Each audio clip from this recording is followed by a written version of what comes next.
आप देख रहे हैं यंग बाइट्स। मैं हूं आपके साथ पूजा ठाकुर। आज की हमारी योग की सीरीज में हम बात करेंगे अग्निसार क्रिया की। अक्सर हम लोगों को जब पेट का इन्फेक्शन होता है या हम कहें कि हमें पेट में अल्सर भी हो जाता है तो कहीं ना कहीं हम मेडिसिन का सहारा जो है लेते हैं।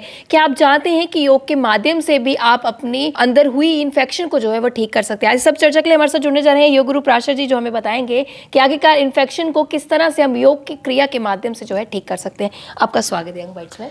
बहुत बहुत स्वागत है आपका। तो अक्सर हम इन्फेक्शन के लिए बात की जाए तो हम मेडिसिन की ओर ही जाते हैं, लेकिन योग में इस तरह की क्रियाएं जो है कितनी ज़्यादा बेनिफिशियल रहती है जो मेडिसिन नहीं खा सकते या जिन्हें मेडिसिन नहीं देनी चाहिए।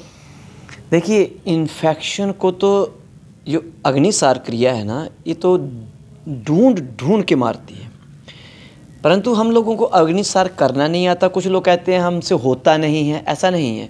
कौन सो काज कठिन जग माई, सृष्टि में कोई भी कार्य कठिन नहीं है जब हम करने चल पड़ते हैं। और जब हिम्मत हम बना लेते हैं, मन के हारे हार है और मन के जीते जीत। जिस दिन आपका मन कहने लगा कि मैं कर दूंगा तो उस दिन आप अवश्य कर लोगे। और अगर आपने मन से कह दिया नहीं होगा तो एक समझ लो आप पहले ही हार स्वीकार कर रहे हो। तो इसलिए हमें हार को स्वीकार नहीं करना है, हमें जीत को स्वीकार करना है। योग जो है ये प्रत्येक बीमारी का इलाज कर देता है। कोई संसार की ऐसी बीमारी नहीं है जो योग के द्वारा ठीक नहीं होती है। इन्फेक्शन, रही बात आपकी इन्फेक्शन जो आप चर्चा कर रहे थे, तो इन्फेक्शन तो अक्सर हमारे पेट में रहती ही है, ये है ही है, परंतु उसका बढ़ जाना वो हमारे लिए घातक हो जाता है। जैसे शरीर के अंदर अग्नि है ही है, तो अग्नि का बढ़ जाना तो ब्लड प्रेशर हाई हो जाना। वायु हमारे शरीर के अंदर है ही है, वायु बढ़ गई तो आपको पैरालाइज जैसी बीमारियां भी हो जाती हैं। तो इसी प्रकार से जो सब कुछ अंदर हमारे है ही है, अगर बीमारियां अंदर से उत्पन्न होती हैं तो इलाज भी हमारा हमारे पास ही है जी। तो पूजा जी, मैं बहुत अच्छा आपको एक क्रिया करके बताने जा रहा हूँ जिसका नाम रहेगा अग्निसार। इस अग्निसार से इन्फेक्शन तो दूर होगी ही, किसी प्रकार की इन्फेक्शन जो है वो सब हट जाएंगी, ये भी बात पक्की। और दूसरी बात कि कुछ लोगों को ना बाथरूम में बड़ी प्रॉब्लम रहती है, उनको बार बार बाथरूम आ जाता है, बाथरूम प्रेशर से नहीं आता, रुकता है, तो उनको ये सारी इन्फेक्शन होती है। इन्फेक्शन के लिए हम एक अच्छी क्रिया करके दिखाएंगे जिसका नाम रहेगा अग्निसार। तो अग्निसार के लिए आप सबसे पहले अपनी पूरी तरह से श्वास को बाहर फेंक दें, पेट खाली हो जाए तो तब आप बंद लगाए, मतलब कि श्वास को रोक लें। जैसे देखो, मैं अभी आपको करके बताता हूँ। श्वास बाहर जा रही है, पेट पीछे खिंच रहा है, श्वास पूरी तरह से निकल गई। अब रोक लें और पेट को चलाना है, पंपिंग, ये मन की गति से चलती है।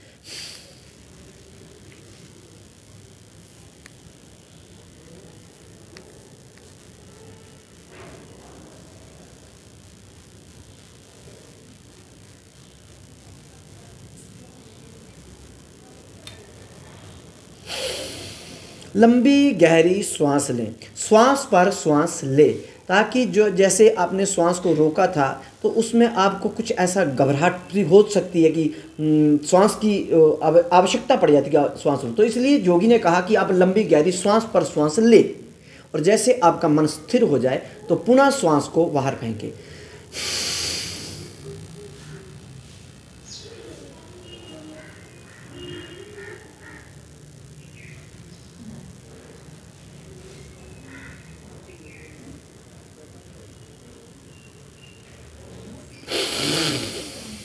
श्वास को लें, श्वास पर श्वास लें। इस क्रिया को जैसे आपने श्वास को रोक के पेट को चलाना है तो कम से कम प्रयास करें 30 बार शरीर इस प्रकार से पंपिंग करें। करने में तो जब आपका अभ्यास अच्छा हो जाएगा तो 50 बार, 60 बार, 70, 80, 100 बार भी आप कर सकते हैं। ये आपको लाभ ही लाभ मिलेगा, इससे कोई नुकसान कभी नहीं हो सकता। हाँ, जिन लोगों को पेट में किसी प्रकार का जैसे कोई सर्जरी हुई है, ऑपरेशन हुआ, तो उनको थोड़ा सा 3 महीने 4 महीने तक वो ना करें, जहाँ किसी गुरु के सानिध्य में करें, किसी से पूछ के जानकारी करके लें। अन्यथा अगर ऐसी कोई प्रॉब्लम नहीं है तो चाहे मोटे हैं, चाहे छोटे हैं, चाहे बड़े हैं, चाहे बूढ़े, जैसे भी हैं, उनको एक क्रिया लाभ ही लाभ देगी। एक बार मैं फिर आपको करके एक बार अंतिम बार करता हूँ। श्वास को बाहर फेंके पूरी तरह, पेट को पिचकाएं,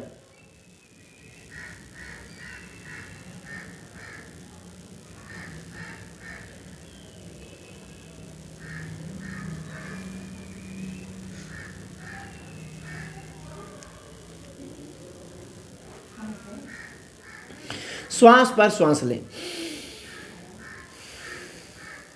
लंबी गहरी श्वास लें और छोड़ें। ये रही आपकी अग्निसार क्रिया। ये आपको सब दर्शकों के आगे अनुरोध है कि इसे सब करें, और परंतु जिनके पेट में किसी प्रकार की सर्जरी हुई हो तो उनको बिना गुरु के जानकारी के ना करें। ये बहुत लाभदायक क्रिया है, इसे करने से बहुत लाभ होगा। कई बीमारियों, कितनी भी पेट संबंधी जो रोग, जितने भी पेट संबंधी कोई भी शरीर के अंदर जब रोग उत्पन्न होता है, मैं आपको बता दूं तो जो पेट से ही प्रारंभ होता है, तो इसको पेट से जैसे प्रारंभ हो तो वहीं पर ख़त्म कर दिया जाए तो इससे उत्तम और क्या हो सकता है। तो एक रेमेडी जिस तरह से एंड में हम बोलते हैं कि देनी ज़रूरी है, तो क्या कुछ हमें ये जो स्टमक का इन्फेक्शन होता है उसके लिए हमें क्या कुछ इनटेक करना चाहिए, किस तरह की ड्रिंक जो है बनानी चाहिए? हाँ देखिए, इसके लिए मैं आपको सबसे पहले ये बता दूं कि ड्रिंक के अलावा आप ऐसा करें कि जिनके मतलब कि पेट में चर्बी ज़्यादा हो, पेट ज़्यादा बढ़ चुका हो, तो उनको खिचड़ी का इस्तेमाल ज़्यादा करना चाहिए। अब लिक्विड चीज़ें आप कुछ भी ले सकते हैं, जैसे मौसम के अनुसार आप सारे जूस ले सकते हैं, इसमें कोई प्रतिबंध नहीं है। और जो डायबिटीज़ वालों के लिए भी ये क्रिया बहुत अच्छी है, वो भी मतलब जो नेचुरल जो फ्रूट होते हैं ना, वो उसका इस्तेमाल कर सकते हैं।